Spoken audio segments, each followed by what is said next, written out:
Hi group 4 படிக்கிறவங்களுக்காக good morning. இது வந்து பார்த்திங்கன்னா 6th ஃபஸ்ட் டேர்மில் பாரதிதாசன் எந்தெந்த கவிதைகளில் புரட்சிகரமான கருத்துக்களை பாடியுள்ளார் அப்படின்றதில் வந்து இதை கொஷின் கேட்டிருப்பாங்க. இது எப்படி ஞாபகம் வச்சுக்கலாம் அப்படின்னா, ஒரு பெண் கல்வி கற்க போகிறாங்க. அவங்க கையில் பெண் எடுத்துகிட்டு போகிறாங்க. பொதுவாக பெண்கள் படிக்கணும்னு போனாலே என்ன சொல்லுவாங்க வயசானவங்களாம், அவளுக்கு என்ன படிப்பு, அவளுக்கு மனம் கல்யாணம் பண்ணி வச்சுருங்க அப்படின்னு. அதெல்லாம் ஒரு பொதுவாக சொல்கிறது தானே.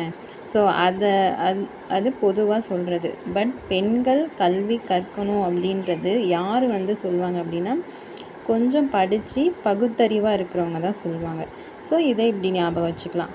பெண் வந்து கல்வி கற்க போகிறாங்க, கையில் பெண் எடுத்துகிட்டு. ஸோ பெண் கல்வி, கையில் பெண், கைம்பெண்.